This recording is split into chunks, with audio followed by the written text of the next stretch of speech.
selamat datang. Kita ketemu lagi buat ngebahas sesuatu yang menarik banget nih. Kali ini kita gali rangkuman dari buku The Psychology of Money, karya Morgan Housel.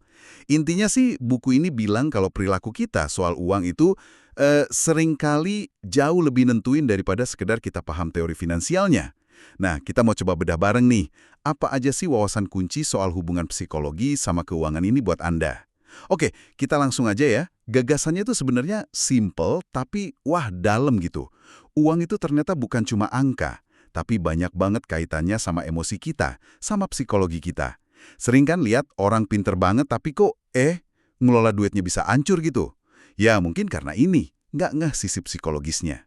Bener banget. Buku ini tuh nunjukin gimana cara kita mikir, cara kita ngerasa soal uang, itu bisa ngebentuk hasil finansial kita. Bahkan kadang, ya, lebih kuat pengaruhnya daripada pengetahuan teknis soal investasi atau semacamnya. Nah ini menarik nih. Kenapa sih keputusan finansial seseorang tuh kadang kelihatan aneh gitu buat orang lain? Buku ini jelasin, itu karena kita semua tuh punya latar belakang, punya pengalaman sama uang yang unik banget, beda-beda.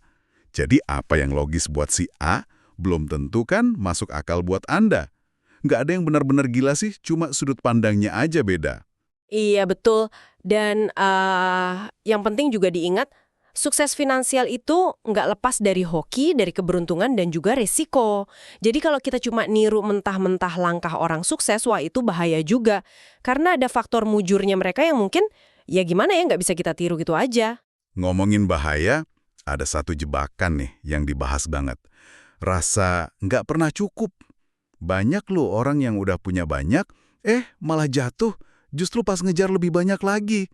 Ngambil resiko yang sebenarnya nggak perlu. Jadi, tahu kapan harus bilang cukup, kapan harus berhenti naikin taruhan, itu penting banget. Iya, itu krusial. Dan ada bedanya loh antara jadi kaya sama tetap kaya. Oh, gimana tuh bedanya?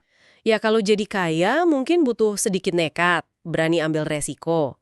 Tapi buat tetap kaya, itu justru butuh hati-hati, sabar, mungkin sedikit paranoia sehat gitu. Nah, nyambung nih soal kekayaan sejati. Katanya kekayaan sejati itu justru yang nggak kelihatan. Bukan mobil mentereng, bukan jam mahal buat pamer. Itu kan seringnya bukti belanja, bukan kaya beneran. Persis. Kekayaan yang asli itu ya aset finansial yang kita simpen yang nggak diutak-atik, yang ngasih kita pilihan, ngasih fleksibilitas. Makanya nabung itu tujuannya bukan cuma buat beli barang X atau Y. Tapi buat beli kebebasan ya? Betul. Beli kebebasan, beli kendali atas waktu kita. Ingat nggak paradoks pria di mobil mewah? Oh iya. Kita kan seringnya kagum sama mobilnya, tapi jarang mikir, ini orang sebenarnya kondisi keuangannya gimana ya? Terus ada lagi nih, kekuatan waktu. Bunga majemuk atau compounding. Contoh klasiknya ya Warren Buffett.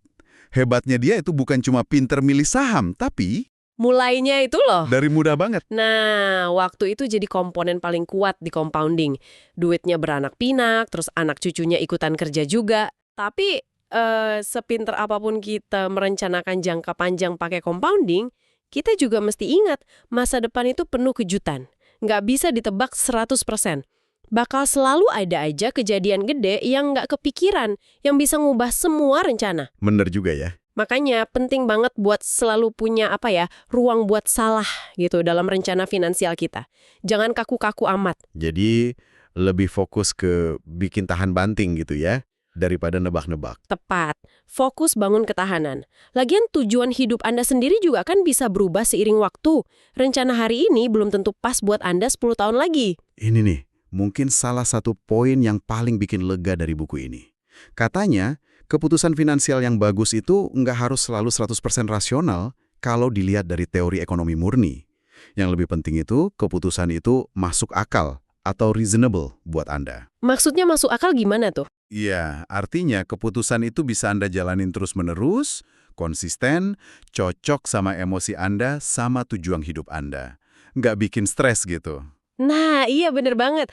Perilaku yang baik dan konsisten itu kayak sabar, disiplin, nabung, nggak panikan pas pasar lagi gonjang-ganjing, itu seringkali hasilnya lebih bagus loh daripada strategi investasi super canggih tapi susah diikutin atau bikin nggak tenang. Penulisnya sendiri, si Morgan Housel ini ngaku kok dia nyimpen uang tunai lebih banyak dari yang optimal secara hitungan. Oh iya, kenapa tuh? Alasannya simple, biar bisa tidur nyenyak. Nah, ini nunjukin banget kan pentingnya faktor psikologis, ketenangan batin itu ada nilainya juga. Oke, jadi kalau kita tarik benang merahnya nih, apa ya kesimpulan besarnya buat Anda? Ngelola uang itu ternyata lebih banyak soal ngelola diri sendiri ya? Ngelola emosi, sabar, ekspektasi, bukan cuma soal jagung hitung. Iya, persis. Merasa cukup, fokus ke tujuan jangka panjang, dan ngerti kalau uang itu bisa beli kebebasan, itu kayaknya kuncinya. Betul sekali. Pelajaran utamanya itu ya, jaga perilaku finansial kita tetap baik dan konsisten. Ingat, salah satu fungsi utama uang itu kan buat ngasih kita kendali lebih besar atas waktu kita, atas pilihan hidup kita. Dan seringnya jadi cukup baik, tapi bisa tahan lama itu jauh lebih efektif daripada ngejar kesempurnaan rasional, tapi gampang goyah. Nah, sebagai penutup nih, mungkin ada bahan renungan buat Anda.